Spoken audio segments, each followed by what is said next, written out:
Hello and welcome to today's episode on Floortime training. First, we need to understand what it means. As you can see, your child and you will be sitting on the floor. Not exactly on the floor, but sharing a common space on which you can get involved with your child, increase their interaction, and improve both their communication and social abilities.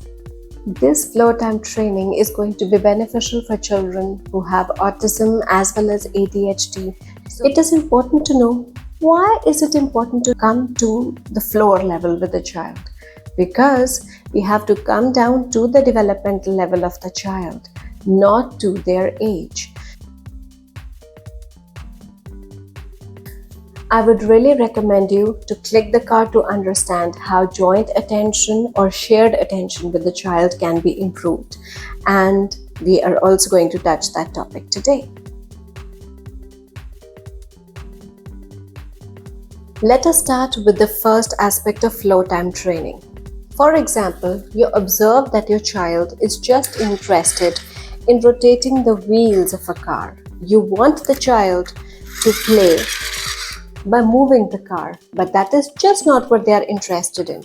Allow your child the spinning of the wheels, but at the same time, you can practice with another truck or car where you also try to spin the wheels, so that the child knows that you are interested in playing with them rather than directing them.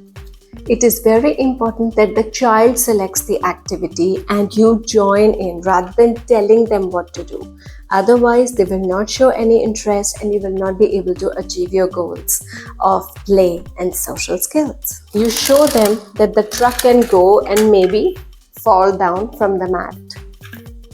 Or the second way is that you alternate this activity with something else that can rotate. For example, a top. Another way by using the same activity is, when they are moving their truck, you also take your truck and try to bang them together.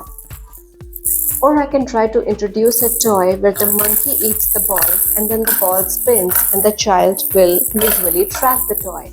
If you remove the base of the monkey, it is still a rotating toy.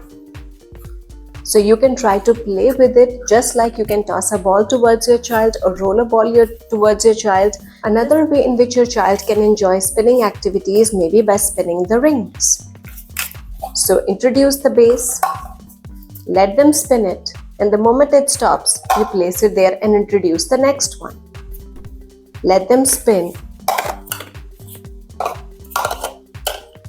And once it is finished, you close it from the top and the activity is finished. If this is what you see your child doing all the time, just banging on objects or just banging the tumblers, then you can join in the activity and then take another block. Stop there to show them that you have made a tower. Third,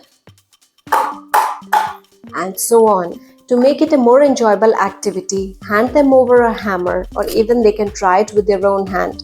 Let them knock over the tower so that it becomes a fun game for them. They enjoy the sound, especially if the child is sound seeking, and they enjoy the overall activity. So if your child enjoys running, let them run, but let's turn it into a game. Okay. See how I drop the blocks inside this bowl? Can you do the same for me? Let them run and drop it one after the other. Call their name every time so that they do give you a momentary eye contact. Initially, you can begin this activity by holding the hand of the child, running with them, and then guiding them towards how you are dropping the blocks inside the bowl, and later on they can try to do it on their own once they are ready to play themselves. Sharing another example of aligning objects. All the time your child is aligning cars or blocks in a line. Let me knock it away.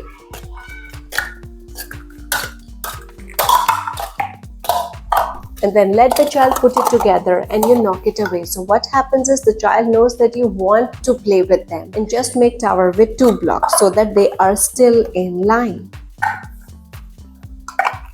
This disrupts their game less. Another way to modify the same activity might be, once they have aligned all the toys, you try to make one piece and hide behind you so that the child comes looking for it.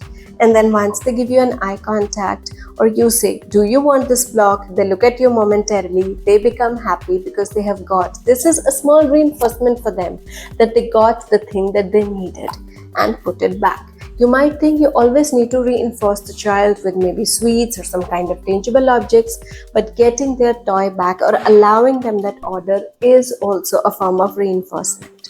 So next time I take the next block away, and it is a playful way to interact with your child. Let me know how informative you found this video. Please mention in the comments below. And if you find that these videos are helpful, please like and subscribe the channel.